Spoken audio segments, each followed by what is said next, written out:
Shoot. Good morning and welcome to another episode of the 10,000 Club. Good morning, Doug and Kim. What's happening today? Good morning. Good morning. We're trying to stay warm. Excellent. Excellent. Well, we're continuing our journey on becoming real estate pros here on the 10,000 Club. And we're always dreaming about what can we learn? What can we teach? What do we all need to know better? And since Doug is just a pro, he probably is always like, look, people, I got this. But, I got this. Come on. How difficult can this be, really? Right? Yeah. Nothing can ever go sideways. We're not always learning something brand new every transaction we have, because truly we do, don't we, Kim? Definitely we do. Yeah. And a lot of times, sometimes we just forget the basics. So that's where we're going to head today, right? A little bit on just some of the simple things that are very helpful. So yes, we're always learning. Exactly. And some of it just comes from, sometimes it's calls we get, questions we have, or even our own experiences of things where we're struggling at, because we all are still selling agents, just like all of you. So today we're going to focus really on listings, and it's that investigator hat, right? Get out that magnifying glass and dig in a little bit. So that's kind of what we're talking about today. And we're going to use, Kim is going to kind of drive the conversation using technology, so you can kind of see as we jump in and out of documents and areas and websites to help you navigate listing homes and learning how to put together listings, things like that. Perfect. So Kim, we'll let you take it. All right, I'm going to share my screen, and I'm going to share just some real basics today, and feel free to add in. Everybody can see my screen here? Yes, so you can. Yes, please. Okay. One of my favorite, when I'm putting in a listing, I will open, you see I've got several tabs open. I will open several tabs just so I can toggle back and forth. I can copy, I can paste. I want to see, I don't want to have to sign out, sign back in. So I have several tabs open here. Right, and so one of my, go ahead. So we're making the assumption right now that we've already got a listing, or maybe you're thinking about, you're back at your desk and you're thinking about, what do I do when I get a listing? So it can, right. That's the key. It's the preparation. So you've either got the listing, or you're thinking about what's going to happen the day I do get a listing, and I want to be a pro so I know where to go and how to get started. Yeah. So if somebody calls me up and they say, Kim, I'd love to meet with you, I want to list my house. The first thing I'm going to do is go to the MLS, and I'm going to pull up that address. And if you don't know, you can just pop the address right here. See how you start typing, and right there it is. And it's going to show you, see all these times that this house is sold. So some don't know, you can just pop the address right in the search button. And that's one easy way to find that home, and if it's ever been on the market for. And we're going to come back to this one. And then the next thing I'm going to do is I am going to go to bsasoftware.com, and I'm going to start looking, I'm investigating, what did this house over here, when did it last sell? It sold back in here. This is, you can see that's had 1, 2, 3, 4, 5 sales. And so I'm going to go look and see, when did this last sell the last time? And it's going to pull up all your information. Here's the same house. If you scroll down, it sold in 2018 for $193,000 on December 3rd. So that's one of the first things I'm going to do. I'm going to see, how did it sell? Conventional, were there any concessions? So real simple technique. Just remember, you could pop it in here and you get the information that you need. Yeah, because you can learn a lot of information about a house just from the previous listing. Right. And that's one way to do it. But then we also, we want to teach everyone to learn to, yes, gather information. But my husband, when we were raising kids, always said, trust, but verify. So I'm going to trust you, but we're going to verify that the information that's here is legitimate. Yeah. And what you just said is exactly right. I mean, we always talk about this as a group, and that we get a lot of agents that'll say, hey, can I just use the previous agent's information to be that truth, right? And again, back to what you just said, Tracy, being able to verify. Yes, it's good to have that information, but don't take that as being the gospel truth. Verify on your own that is exactly the information. I've had property line questions, just a number of different questions that come up that without verifying, man, taking someone else's word for it, probably not a good thing, right? Right. And one of the tricks that you can do over here in Flex is when you have a new listing, you can go to your menu and you can say copy a listing right here. And I do that, but that just gets the basic information into your new listing that you're inputting. And then I go through every single field. It's a preference. I do that, but I verify because the taxes are going to be old. I just go through and verify it. It's got some of the basic information in there that is probably pretty close to being correct. So I do copy the listing. Do either of you copy, or you just start fresh new every single time? My MLS will not allow me to copy somebody else's listing. So while I Okay. could print it and keep it next to me, to kind of compare, I like to measure my own rooms. I don't like to take the word of somebody else's. I want my own self to be there. Yep. And we measure differently too. Like it used to be, you could put in 12 feet, 4 inches. Now you can do 12.6 or 13, Yeah. So that's just a preference, but if you do copy, the important word is verify. It brings in the automated address, cross streets, parcel number, but you still need to, you should be starting new unless you really know that what you're doing is you're going to verify it. So, Correct. So then the next thing that I would do is go to BSA software. This is a really handy tool. It takes you into all the municipalities. And if you scroll down to here, all the way to the bottom, you can search online property. And you'll see when this opens up, look at all the municipalities are here. Now, one question that comes up is sometimes you'll get into a certain municipality and it won't let you go any further. And you have to pay the $3 with your credit card to get the information.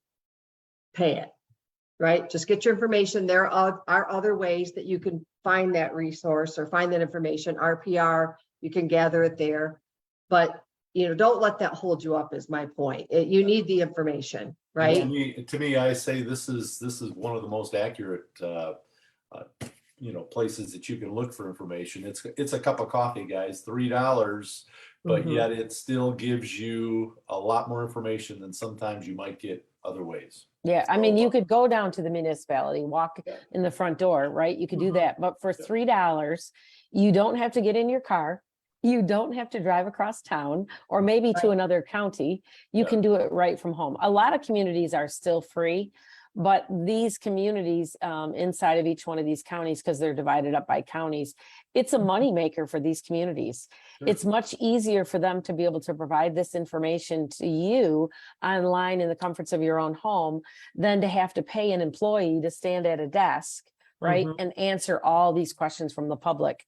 So they make it available that way. So then we're going to want to know what municipality is it in. And if you go back over here to our 444 Ethel, which is one of our 5-star agents, sold this and they had great marketing remarks. So we're going to get to that. Okay, go away. Oh, gotta X that out. There we go. So when you look here, it's going to say area. And you could see here, it's Kent County, G41, and it's City of Grand Rapids. So if you're not sure which municipality, you could take a pretty good guess by looking at a previous listing or one of the streets in your area. So we're going to put in City of Grand Rapids, and we're going to put that right here. And it should start autofilling, and there's several. So we're going to go Grand Rapids, Kent County, right? So now here we are, we can put in our address. One of the biggest mistakes agents make is they'll call me and go, it's not there, it's not there. Remember, right here has to be address, name, what are you searching by? Because often they'll put in the address, but it's under name. And then if I go put in 444 Ethel, it's gonna show me that there's no results, right? Yeah. So just a little trick, make sure that this says address. And now when I put in 444 Ethel, maybe, there we go. Boom. Look at this. There you go. There's a lot of things here. So we're not going to deep dive into why all these are here, but we are going to click on one and get you to the listing. So here is their name, has the owner's name, and here is their parcel. Some of these are plumbing, heating, cooling, there's. Probably This is- for permits they pulled for work that's Yes. been done there. Usually that's what those are. Yep. So we're gonna click this one. Maybe. Mhm. Yeah, it also tells us that this homeowner went and pulled the necessary permits to make Yes. improvements to the home, things like that. So you can glean a lot before you ever sit down with your seller. They're going to have an idea that you've done your homework. You bet. Yeah. Absolutely. Yep. So here we have a lot of the information. So I'm getting ready to go on this listing appointment and I'm going to become an investigator and I'm going to know all about this home as much as I possibly can from an online presence. I'm Mhm. even going to do comps. I'm going to have an idea. There's nothing worse than sitting down with the seller and they go, oh yeah, our neighbor sold their house down the street. What'd that sell for? And you're like, you're in the headlights, right? Yeah, So right. yeah, so I want to know and get inside this house before I even get to my listing appointment. Yeah, so let's look at some of the information you have Yeah. there. You know, it doesn't actually show the number of bedrooms there, but it does show Oh, doesn't it? Okay. this so one, I'll this one does not, but Talk about Okay. square footage and. Sorry, year my built, computer year is built and all that.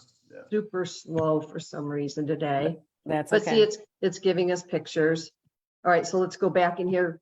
Up here, it's not Yep. showing. You're right. I didn't notice that. Yep, so no bedrooms, no baths, but there's your acreage, there's your assessed value and your taxable value, right? here. Yeah. Total square footage is listed there, the year the home was built. Down below, we can see the legal description, the full legal description is listed, And tax information. tax information. You bet. And one of the things you can do, every home has something called the record card. So it's basically the card or the tax record of the details of the house. So if you can't find, in this case, by looking, if you haven't been to the house yet and you're trying to figure out how many bedrooms and bathrooms, call the local municipality, ask to see a copy of the record card, and it will give you the details, further details, number of bedrooms, bathrooms, whether there's even a fireplace, you know, because they're going to tax you on all those things, patios, air conditioners, whatever the local tax assessor, whatever he adds to your tax bill is going to be listed there. So you can learn a lot by pulling the BSNA and by calling and getting a copy of the record card. Mhm. And so you'll notice here, it's all here. You can scroll down or you can just hit the tab here, general information, but it's just going to jump you down to one of the tabs down here. And I Yeah, didn't realize it didn't have the number of bedrooms, but they will be listed. It's going to say 0 here, right? Let's see, right there. Yeah. And who knows why they don't have that in there, but go ahead, Yeah. Tracy. Yeah, I was also going to say, it also tells us, you know, details about the siding and all that is there, Right. as well as whether it's on a well or a septic. Yeah, Right. see right here, public. Yep. We've got public right here, the effective age, the year it was built, and all of this information you need to know when you not only go on the listing appointment, but when you go into put all the information when you're entering your listing. This is your best friend, right? Mhm. This is your best friend, and we're going to show you the input sheet in just a minute, but it does have the square feet. So sometimes we'll get the question, well, I've looked at 2 previous listings and neither of them match. They all have different answers. Mhm. And so our job is to find out what is the right answer. Rarely, but sometimes this BSNA can be off by a little bit, but most of the time they are correct. In a rare instance, I have seen them wrong. But the bottom line is if you're not sure, measure, right? Right. Go measure. You want to make sure that you have the right information in there. So what else does it have here? Here's your sale history. You can see when this house changed hands all the way back to 1984. You can see, here's your legal description. You'll need that. Your road frontage is there. Yeah, right there's your road frontage. It's going to Mhm. ask you that, the size of the lot. So almost everything that you need here is your 2021 assessed value, whether it's homesteaded or not. So there's just a lot of information here that is going to help you. There's your taxable value, and all of this is going to be asked when you go to put in the listing. Absolutely. Anything else here that anybody wants to see? And that's No, a I- lot. And that's yeah, a that- lot. Yeah. I mean, honestly, that is the basis for Okay. the beginning of your listing. You know, you've met the client and you have the property address. The next thing you want to get in your hands is information like this. You bet. Yeah. Yeah. All right, so how about if we show you where to find this input form? So when you show up a listing, Doug, what do? You carry this form? I Let's- carry this form with me. It's interesting because not only have I pulled everything in the RPR, which is part of our MLS, Yeah. I've also pulled from BSNA the information that I need. So I'm going armed with an awful lot of good things, right? So when I sit down with a client at the kitchen table, and please guys, make sure that you're scheduling the appointment, getting in front of your client. I've had a lot of agents say, well, why do I necessarily need to meet with my client? Can't I do everything just electronically? I said, the answer to that is no, because there's going to be a lot of things that your client, your seller is going to tell you that might not necessarily be on these forms, right? But when I show up at their kitchen table, again, I'm a little bit old fashioned because I've got our input sheet that I print. Okay, I know that sounds strange, right? That I print, that I actually carry with me. I have that. I've got my cute little measuring device. I am armed and ready to sit down and talk with them about listing their property. So after we go through, a little bit of the background information, literally I become a student and I just sit there with my input form and we fill it out together. And we're talking about just about everything. And there's a lot of information that I probably will verify with them. The age that the house was built, some of the things that you'll see on this input form, the taxable value, is it public? Is it a well and septic? I mean, all of the interaction that you'll have with your client, that is so super good to do right up front. And when Tracy talked about the word verify, this is the opportunity to verify that everything that you've collected, everything that you're putting in place has all been verified. And your client is going to be very impressed with you that you're doing your homework. Again, this is all about upfront information. Here's a perfect category. We're talking about rooms, measuring the rooms. Don't ask me why I see different MLS sheets. And I'm going to pick on Grand Rapids, our Garage board. You'll see overall square footage, but very seldom do I see where these rooms are measured and that information is recorded. Okay, I don't know why. But I'm just one of those old fashioned guys. I like to measure all the rooms physically. There's going to be a time, especially if I'm representing the seller, that someone's going to ask me about that master bedroom. And man, I've got a king size bed. How large is that room? Well, I'll have it. So I'll have all that information. And you're saving yourself time later when the phone is ringing, because these are, I was talking with Don Phelan about this, and even just putting in some of the basic rooms, because people want to know, as you just said, what's the size of the master bedroom? How big is the great room, right? Yeah. So again, this is just an important form that, again, we fill out corporately together. And that's also something that then I take back. And then as I prepare documents to send over in the MLS, in .loop for them to sign, this is already filled out just for them to verify again. So. And you'll see, as we'll show you how to get to this, but what kind of heat does it have? Is it propane, natural gas? Yep. Does it have AC? What's the source to the water heater? Does it have a fireplace? Everything. What about an outbuilding? What size is it? I always like to say this: your new listing that you put into the MLS is your first showing appointment.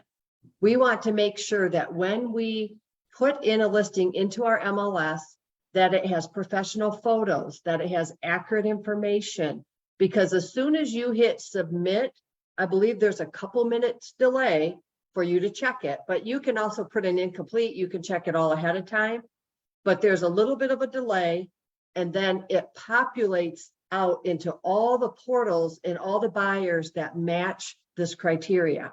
It sure does. So I personally never put a listing in without a photo. And here's why: it's going to populate out into all of Tracy's buyers, Doug's buyers, Cindy's buyers, and it's not going to have a photo. And what are they going to do when that pops up? Delete. Yep. They're not coming back, right? Yep. They're not coming back. Yeah. So it's really important to have all the information in there. I also attach GIS mapping, anything that's very, maybe a list of updates, anything that makes it easier for that buyer to look and see what that home offers, right? What are some of your tips that you attach to your MLS? Maybe you could either attach a survey, or I may just wait till I have interest and share the survey, but you'll want to get that. Anything else that you can think of besides the seller disclosure, lead-based paint, right? Yep, absolutely. You know, things that I attach to my listing, is that what you're talking about? Yeah, Or just yeah, the like photo what part? special? Yeah.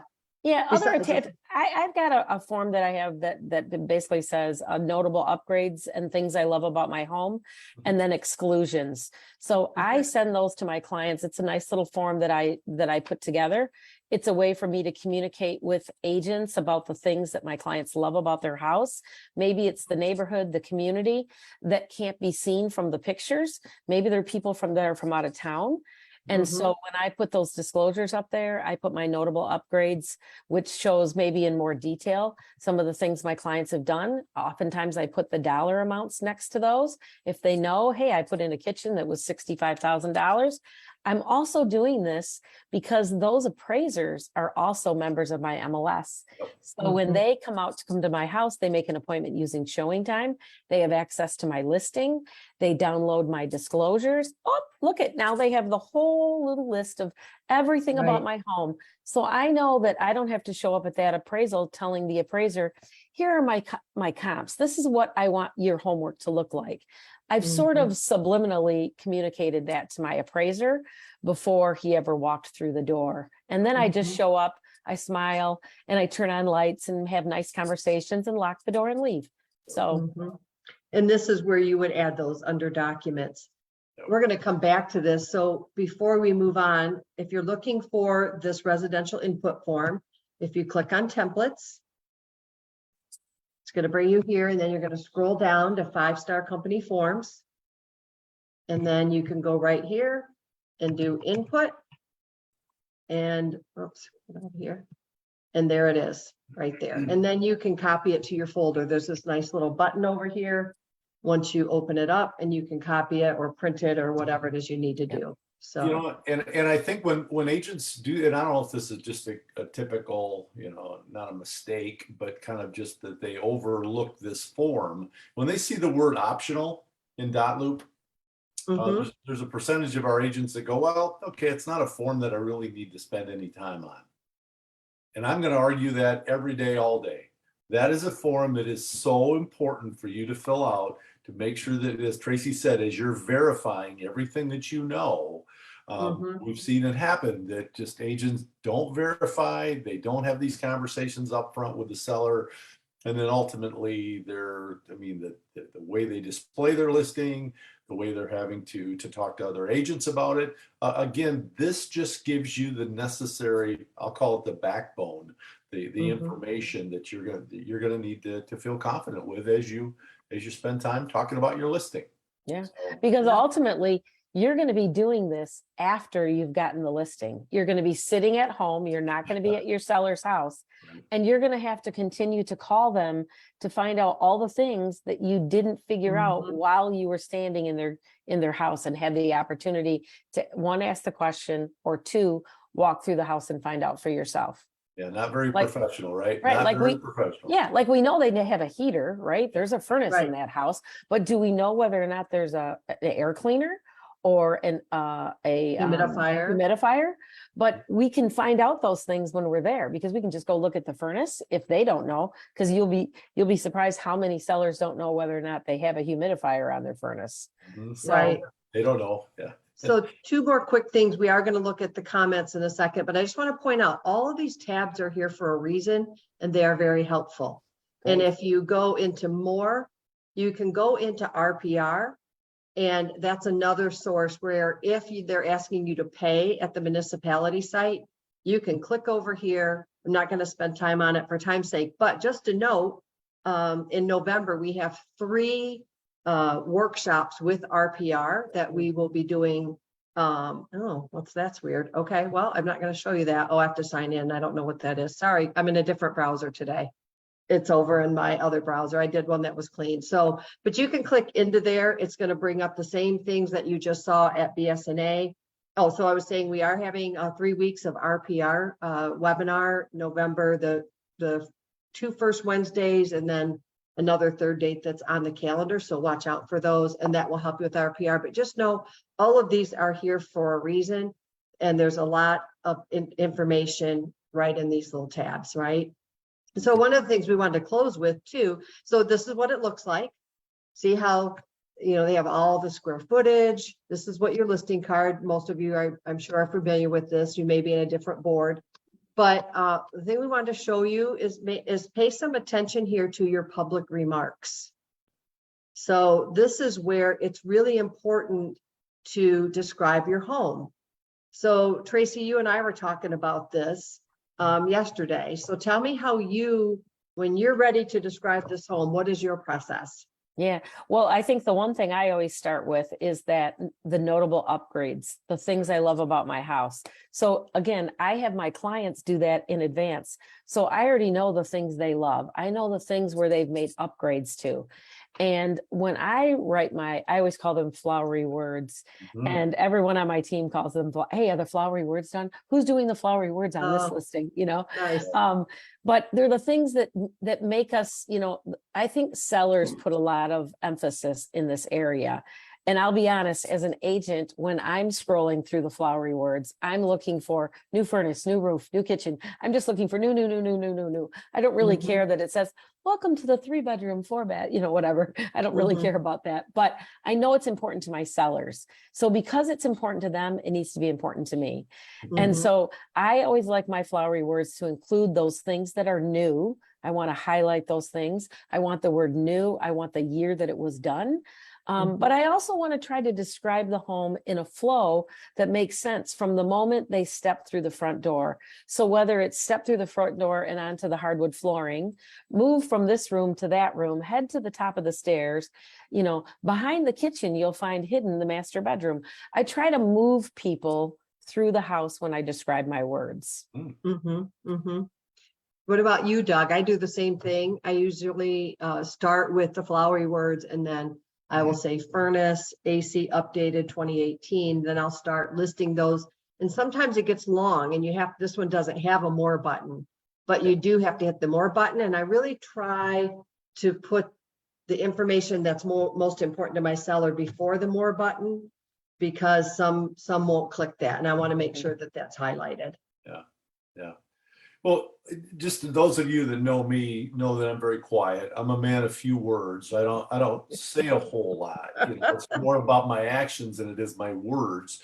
However, when I go to write a description, and it's kind of interesting, and I'm sitting across the table from my seller, I talk about the fact that, and I'm usually looking at the ladies if it's a couple, because quite frankly, guys, the ladies are much better at writing these than we are.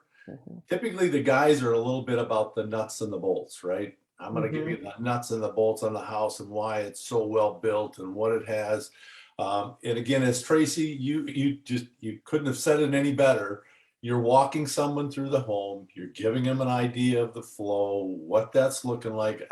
I can tell you that, Kim, you and Tracy are way better at this than I am, right?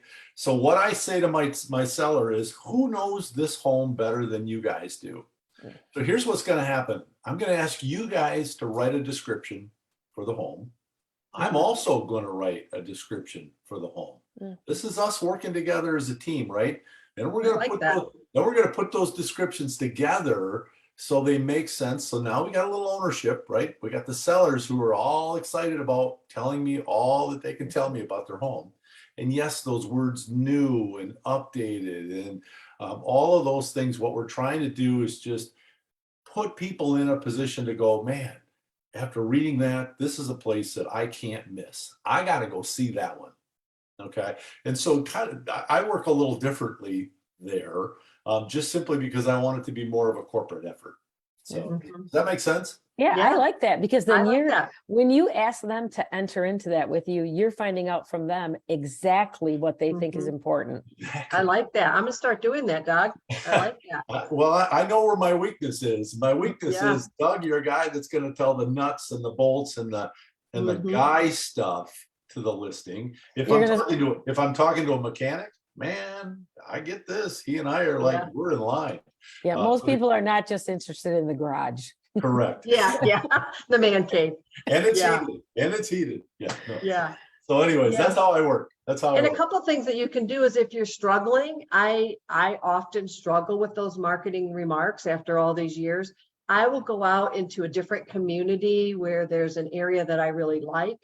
And I will read through some of those other remarks and see what they did. That'll get those juices kind of flowing a little bit and say, Yeah. oh, okay. And I might even copy it, put it in a Word document and just kind of move it around. And then the other thing is there are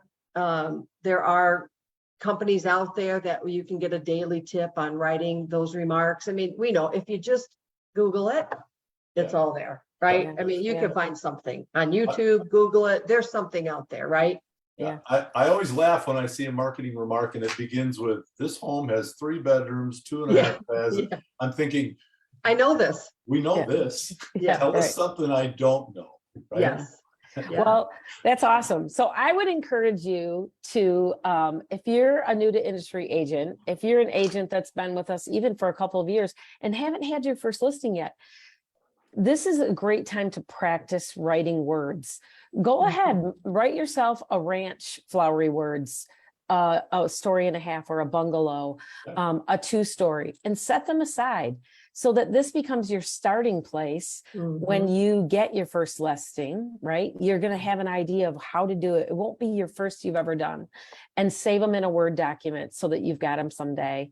And I think we've given you a lot today. We really have. And I would encourage you to think about those dates for RPR. I think the first one is going to be on November 2nd, I think, is the first Let me day. look really quick. I'll look for you. They're yeah. on Wednesdays. Yep, I think it's November 2nd. They're because I gonna, think they're gonna be good. I know that. Yeah. So we have one. Yes, it's going to be Wednesday the 2nd, then the 9th, and then the third one we had to change the dates on. We're going to be reviewing searching, listing presentation, and marketing. So those are going to be really, really great classes for you all. Well, great. Well, become familiar with using BSNA and consider joining us for an RPR upcoming class to help you do your market analysis and just become overall more familiar with RPR and all the wonderful tools that are there. And be a pro and be a good writer, write beautiful flowery words. And maybe the next time I talk to one of you, you'll be calling them the flowery words. We all are now. All right. I just want to say, do your homework, folks. Do your homework ahead of time. And I know this was kind of the overarching theme of this morning, but the better Tracy, you always talk about being a pro. This is one perfect example of being a pro. Get your homework done ahead of time. Don't feel like you're going to make that call to verify later. Do it up front. Be the pro. Excellent. Thank you, Kim, for driving us today. Absolutely. Yeah, thank you, everyone. By the way, Doug, love the pumpkin Hey, look. behind you. Hey, hey. Happy Halloween, everybody. Didn't even know it was there. Bye, gang. Bye. Thanks. See See you, ya. everybody.